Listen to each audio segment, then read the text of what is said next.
We're almost a quarter of the way through the fantasy football season.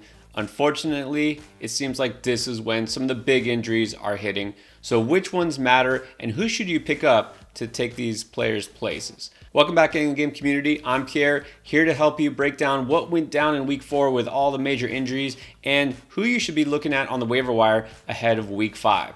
So let's get started. The big ones, a pair of stud running backs, starting with the number 1 pick in a lot of drafts, and that's Jonathan Taylor of the Colts. Having a down season so far, had a really sluggish game in a loss. The Colts just looking bad overall as a team. But here's the thing, he left early with an ankle injury. Of course, it's too early right now to figure out exactly what the long-term prognosis is. Some people are fearing a high ankle sprain. It could be something less severe. But the thing is, the Colts, they're playing on Thursday, so with that short turnaround, there's a really good chance he misses at least 1 week. If it is more serious, it could be more. So we'll find out, but right now, the obvious ad is, well, Nyheim Hines. I mean, he's kind of the guy there who is really just the pass catching back, and he's really not doing a lot of that. Surprisingly, of course, Frank Reich was talking him up, saying he was going to be majorly involved, that you should pick him up in fantasy, and that turned out to be a really bad decision. And even in this game, he just didn't do anything. So why should we trust him? Well, that's kind of all they got. Behind him is just a guy named Deion Jackson, who has all of 10 career carries, 15 career carries. Like, he just doesn't have a resume, and there's nobody else on the active roster. You might look ahead and think they'll elevate a guy like Phillip Lindsay or even Devontae Price if you want to get deep from the practice squad. Right now, well, it's just going to be Hines, but don't expect him to get anything close to Jonathan Taylor level volume. He's just going to be a guy who gets a few carries, some receptions, and they might need that when they play Denver on Thursday. All right, the other major blow for fantasy managers was Javonte Williams, and this definitely looks like a serious injury. Of course, we'll find out on Monday, but the thing is, Javonte Williams is a knee injury, didn't look good, he was carted off, did not return. So if he is out for an extended period of time, it's obvious that Melvin Gordon is going to be the lead guy, but is it? Because it looked like we saw a lot more Mike Boone in this game. Now, of course, Gordon will still technically be the guy, but Boone is somebody you might want to keep an eye on. Now, the thing is that Boone, not really very good at catching the ball, and Gordon will be used as a pass catcher, and you've got to think in the red zone, it's going to be all Gordon. Gordon is usually owned across almost all fantasy leagues, so I can't say he's a hot waiver wire pickup because he probably isn't available. Boone, he might be worth it in deeper leagues, but don't go crazy trying to think that he's going to be a guy who replaces Javonte. And look, this offense has not really looked good in the first place. So what are we really getting that we weren't with Javonte Williams? It's definitely not an upgrade. So you can consider Boone as a deep stash, but that's kind of it. On the receiver front, we got a pair of high-end rookies who are hitting the shelf. Start with Treylon Burks with a foot injury. It looked like he was kind of coming on, but you know what? He's going to be sidelined. We'll see how long. He's not going to be available most likely this coming week. And taking his place might be another rookie who has been sidelined himself, and that's Kyle Phillips. More of a slot guy, very different from the big physical Burks.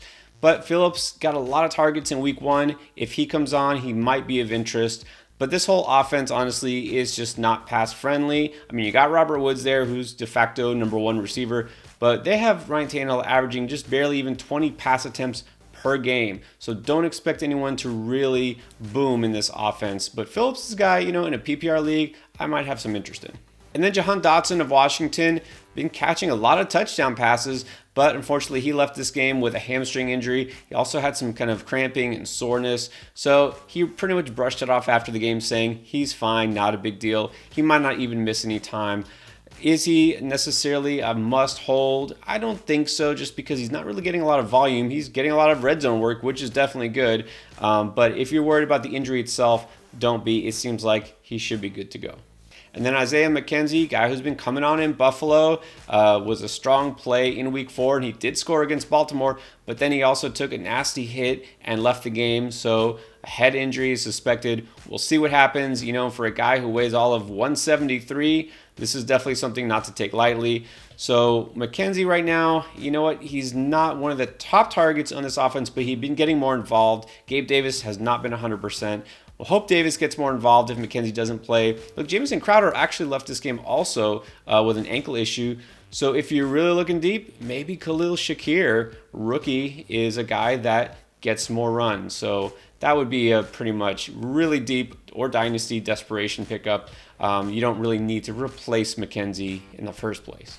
And then finally, let's not forget, because it was back on Thursday, but of course, Miami Dolphins, Tua Tagovailoa was, of course, on the ground, immobile for a little while, left. Everything seems to be better for now, but we have no idea. This is a whole big scandal. We don't know what the deal is with him. Is it repeated concussions? What kind of trauma did he suffer? Not going to get into all that right now, and just to say that we know he will definitely miss some time. Teddy Bridgewater is going to be the starter. But look, I'm not going to say you should go out and pick Teddy B up in a single quarterback league. If you're in a super flex league, he might have some interest because he can at least just get the ball to Tyreek Hill and watch him do some things with it, right? Same with Jalen Waddle. But if you're in a dynasty league, look at Skylar Thompson, the rookie, a last round pick for the Dolphins. He's looking really good in preseason and training camp. Teddy B struggles, why not give him a chance? So you know what, Skylar Thompson, a guy that you should have some interest in if you do play Dynasty. All right, now let's get to the top 5 waiver wire picks heading into week 5.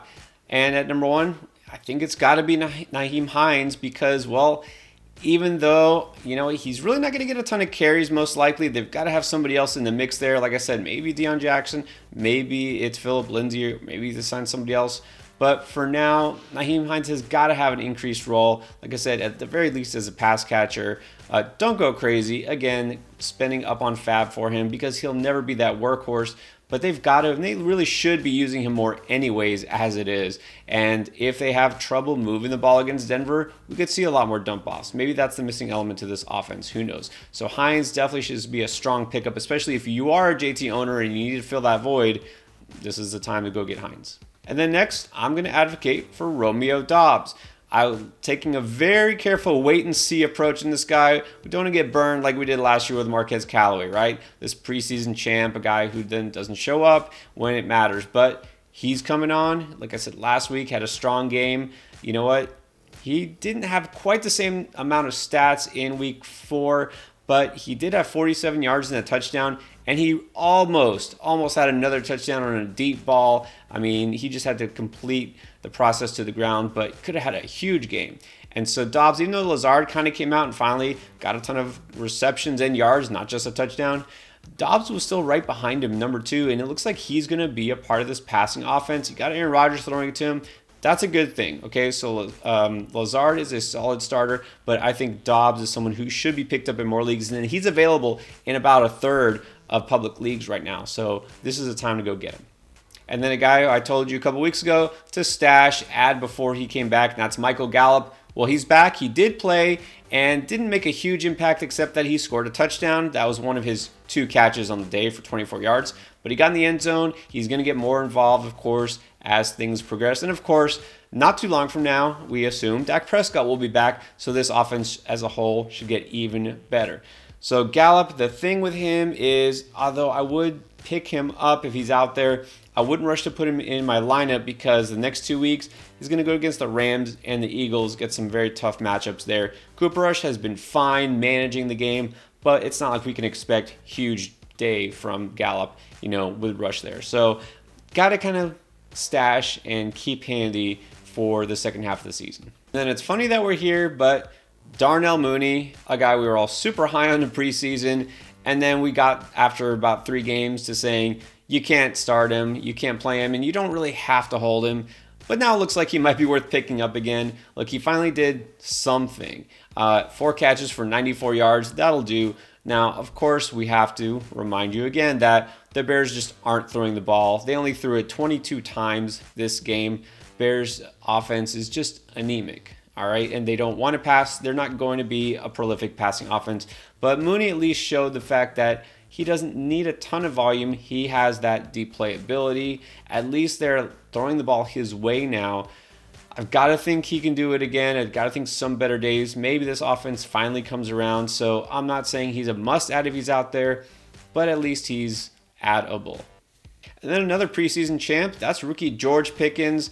All the hype, right? Especially he's making a one-handed grab the other day, and in the preseason, that monster play he made. Look, I get it, he's an athletic freak, but it's all about the offense and the situation. Well, that has changed finally. It took long enough, but Kenny Pickett came in at quarterback for Pittsburgh, and actually gave this team some life. All right, it shouldn't have been that difficult to beat the Jets, but came around. Pickett, a little uneven, but he got the ball down the field, which is something Trubisky was not doing, dinking and dunking. So Pickens now finally has a path to viability for fantasy. All right, there's going to be booms and busts. This guy is definitely not going to be a consistent producer, and whether you start him is going to depend a lot on the matchup, and we'll see how Pickett does. But for now, Pickens at least looks like he has a path, so you can pick him up if he's out there. And then finally, I think I have to talk about Kenny Pickett. So look, I'm not going to say that in a 1 QB league, he should be added, streamed, or anything like that. Let's not get carried away. But I think it's interesting because you saw what happened. Not Najee Harris getting the rushing touchdowns. It was Kenny Pickett scoring twice on the ground. And that's an element. Like Trubisky is athletic enough. He has scored on a touchdown on the ground, and he should be able to do that. But Pickett was a lot more willing to get out of the pocket and break and run, right? Being a rookie, he's not going to go through his progressions as much. And this is something that he can do, right? He also, as I already mentioned, can throw the deep ball, maybe get some big plays under his belt. So the good thing about Pickett in his debut is he completed every pass he attempted, right? Out of 13, 10 of them went to his own team. The bad news is he threw 3 interceptions. So every pass that wasn't complete was intercepted. You don't like to see that. You got to think it's going to be better going forward. But again, you're going to see a lot of volatility here. It's a rookie quarterback. All right, there's going to be some turnovers. There's going to be some big plays. I say just keep an eye on him in good, favorable matchups. In a super flex or 2 quarterback league, he might be able to crack your lineup. All right, that's a breakdown for week 5. Now, don't forget, we have you covered with all start-sit advice that you need and more, including booms, with our playlist here. Check that out all week long. And don't forget to join us for our live show on Tuesday night where we answer your waiver wire and trade questions. Join us then.